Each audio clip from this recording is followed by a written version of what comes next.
যে tainted untainted list বের করতে হবে। আরে আপনার কি যায় আসে? কেন অন্যদের কথায় পা দিচ্ছেন? টেন্টেড কি আনটেন্টেড কি আপনার দেখার তো প্রয়োজন নেই। ওটা দেখার জন্য রাজ্য সরকার আছে, কোর্ট আছে, আমরা এভিডেন্স নেব, আমরা কোর্টের কি বলা হয়েছে দেখব। এটা আপনার তো লিস্টের দরকার নেই। আপনি চাকরি করেন, আপনার চাকরিটা আছে কিনা দেখার দরকার, আপনি ঠিকমতো মাইনে পাচ্ছেন কিনা সেটা আপনার দেখার দরকার, অন্যটা আপনার দেখার দরকার নেই।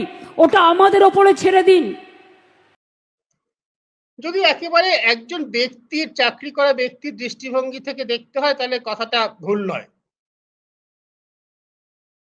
কিন্তু সেই দৃষ্টিতে কি আজকের দিনে এটাকে দেখা সম্ভব? আর যখন ওই যে বললাম পার্থ চট্টোপাধ্যায় ঘনিষ্ঠ ব্যক্তি বাড়ির থেকে 52 কোটি টাকা নগদ উদ্ধার হচ্ছে, একজন আত্মীয়ের 56 কোটি টাকা সম্পত্তি বাজেয়াপ্ত করছে ইডি, তখন একজন ব্যক্তি তিনি সমাজের থেকে, শিক্ষক সমাজের থেকে, পশ্চিমবঙ্গের সমাজের থেকে, গণপরিষদ থেকে বিচ্ছিন্ন হয়ে শুধু তার চাকরি আর 8 মাস আছে বলে নিশ্চিন্তে কাজে ফিরে যেতে পারবেন? শিক্ষকদের দিক থেকে কিন্তু এই তালিকা প্রকাশটা শুধু নিজের বেতন পাওয়া নেবার বিষয় নয়। ওখানে যারা আন্দোলন করছেন, যারা আছেন, বসেছিলেন যারা, তারা কিন্তু শুধু নিজের চাকরি নিশ্চিত করার জন্য ওখানে বসেননি। তাদের কাছে এটা সম্মানের প্রশ্ন। সরকার বা কোনো সরকারি সংস্থা যখন আনুষ্ঠানিকভাবে কোনো তালিকা যদি প্রকাশ করে, বলে যে না এরা মেরিটের ভিত্তিতে ন্যায্য পথে চাকরি পেয়েছেন, তাহলে তাদের সম্মানটা বাঁচে। তারা শুধু পড়াবেন, চাকরি করবেন, কোনো রাজনৈতিক ব্যবস্থার, কোনো রাজনৈতিক দলের দাস হয়ে থাকবেন, তা তারা মানতে রাজি নন। তারা সম্মানের সঙ্গে কাজ করতে চান এবং সেই জন্যই তারা তালিকা প্রকাশ করতে বলছেন। কিন্তু তালিকা প্রকাশে অসুবিধাটা কোথায়? অসুবিধা প্রথমত এই যে সুপ্রিম কোর্ট কোনো তালিকা প্রকাশ করতে বলেনি। যদিও এই চাকুরিহারাদের সঙ্গে আলোচনায় গত 11ই এপ্রিল শিক্ষামন্ত্রী ব্রাত্য বসু বলেছিলেন, ইঙ্গিত দিয়েছিলেন যে 21 তারিখে তালিকা প্রকাশ করা হতে পারে, অর্থাৎ কিনা এই সপ্তাহের বিগত সোমবার। কিন্তু রাজ্য সরকারের আইনজীবীদের স্পষ্ট পরামর্শ হচ্ছে এই তালিকা এখন প্রকাশ করা কোনো দরকার নেই। এতে আইনের ভাষায় মামলা কেঁচে যেতে পারে। কেন? সুপ্রিম কোর্ট এই তালিকা প্রকাশ করতে বলেনি। এই তালিকা একবার প্রকাশ করলে অনেক প্রশ্ন উঠবে। এই তালিকা আগে কেন প্রকাশ করা হয়নি? এই তালিকা আগে কেন আদালতে দেওয়া হয়নি? অনেক প্রশ্ন উঠতে পারে এবং আরো বহুবিধ মামলার সম্ভাবনা খুলে যেতে পারে। মনে রাখা দরকার যে সুপ্রিম কোর্টের যে রায়, যে আসলে কলকাতা হাইকোর্টের রায় কি বহাল রেখেছে 3রা এপ্রিলের রায়, এবং তারপর তার সামান্য মডিফিকেশন 31শে ডিসেম্বর পর্যন্ত কাজ করার যে ব্যবস্থা, সেটা রাজ্য সরকার মানছে না এই মর্মে কিন্তু ইতিমধ্যেই কলকাতা হাইকোর্টে মানহানির মাফ করবেন, আদালত অবমাননার মামলা হয়েছে।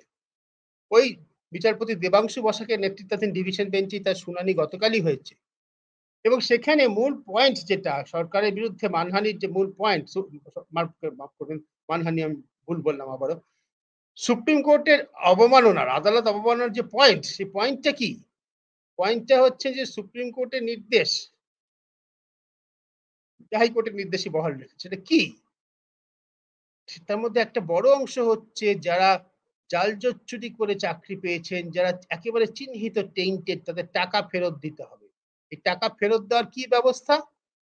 বুধবার দিন গতকাল হাইকোর্টে শুনানির সময় এটা জিজ্ঞেস করা হয়েছিল রাজ্য সরকারের আইনজীবীকে। প্রবীণ আইনজীবী পার্থসারথী সেনগুপ্ত তিনি বলছেন তার এই বিষয়ে কোনো ধারণা নেই, তিনি কিচ্ছু জানেন না। আগামী সোমবার 28 তারিখ আবার এই মামলার শুনানি আছে। মামলা তো আমরা সকলেই জানি যে আইনের বিচিত্র পথে চলে। আইনজীবীদের প্রথম কাজই হচ্ছে এই ধরনের কোনো মামলা হলে, আদালত অবমাননার মামলা হলে সে মামলা শোনার এখতিয়ার আসলে হাইকোর্টের আছে কিনা তাই নিয়ে প্রশ্ন করে। যথারীতি সে প্রশ্ন উঠেছে এবং সে প্রশ্ন নিশ্চয়ই বিবেচিত হবে, আলোচিত হবে। কিন্তু দেবাংশু বসাকের ডিভিশন বেঞ্চ, বিচারপতি দেবাংশু বসাকের ডিভিশন বেঞ্চ যেটা বলেছে যে ওই এখতিয়ারে বাদ দিয়েই তারা জানতে চেয়েছে যে সুপ্রিম কোর্টের রায় কার্যকর করার জন্য কি ব্যবস্থা নেওয়া হচ্ছে। কার্যকর করা একটা অংশ কিন্তু ওই যারা টেন্টেড রাগী বলে চিহ্নিত তাদের টাকা ফেরত দেওয়া। ওএমআর শিট তার সমস্ত যা উদ্ধার করা গিয়েছে তা আপলোড করার একটা দাবি উঠেছে। মনে রাখা দরকার এই দাবিগুলো কিন্তু অসঙ্গত কোনোটা নয়। এই সিভিল সার্ভিস পরীক্ষা, ইউনিয়ন সিভিল সার্ভিস পরীক্ষা যার থেকে আইএএস, আইপিএস ইত্যাদি কেন্দ্রীয় সরকারের বিভিন্ন ক্যাডারের অফিসাররা নিযুক্ত হন। সেই পরীক্ষার গত বছরের পরীক্ষার আরকি ফল বেরিয়েছে অতি সম্প্রতি। রাজ্য থেকে যারা সফল হয়েছেন তাদের বিশেষভাবে অভিনন্দন জানিয়েছেন মুখ্যমন্ত্রী। ঠিক আছে, জানানোরই কথা। সব রাজ্যই চায় যে কেন্দ্রীয় সরকারের উচ্চ পদে, ক্যাডারের উচ্চ পদে তাদের ছেলেমেয়েরা যাক। এই পরীক্ষায় কিন্তু একদম পূর্ণাঙ্গ মেধা তালিকা প্রকাশ হয়। যারা যারা সফল হন তাদের একদম র‍্যাংক অনুযায়ী তালিকা প্রকাশ হয়। স্কুল সার্ভিস কমিশন যে পরীক্ষা নেয় তাতে প্রকৃত মেধা তালিকা প্রকাশে অসুবিধাটা কোথায়? এই প্রশ্নগুলোর কোনো জবাব ২-২.৫ বছরে পাওয়া যায়নি। আদালত বারবার চেয়েও রাজ্য সরকারের কাছ থেকে বার করতে পারেনি। স্কুল সার্ভিস কমিশন, রাজ্য সরকারের শিক্ষা দপ্তর, West Bengal board of secondary education তারা এই মূল প্রশ্নটাকে এড়িয়ে গিয়েছে।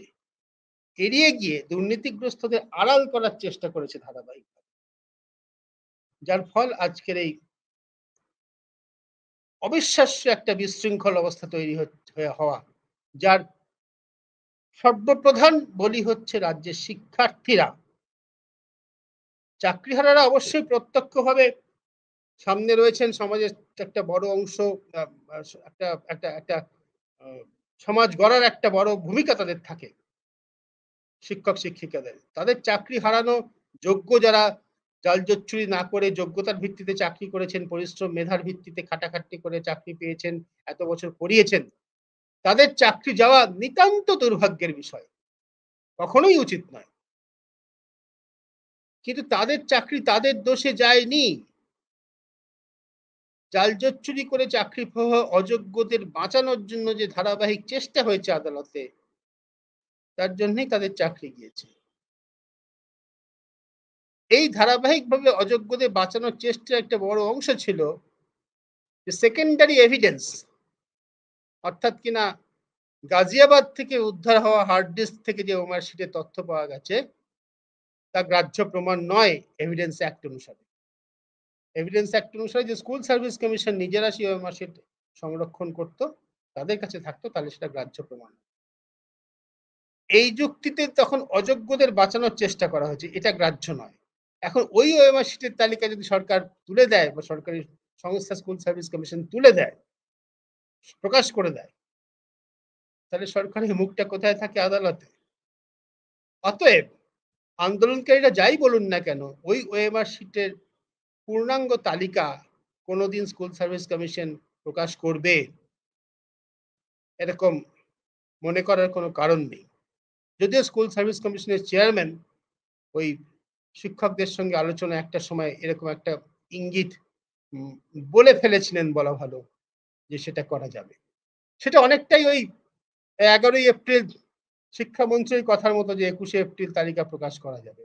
আসলে পুরো ব্যাপারটা এতখানি বিশৃঙ্খল হয়ে আছে, এতখানি জোট পাকিয়ে আছে, কারো পক্ষে কিছু করা খুব মুশকিল।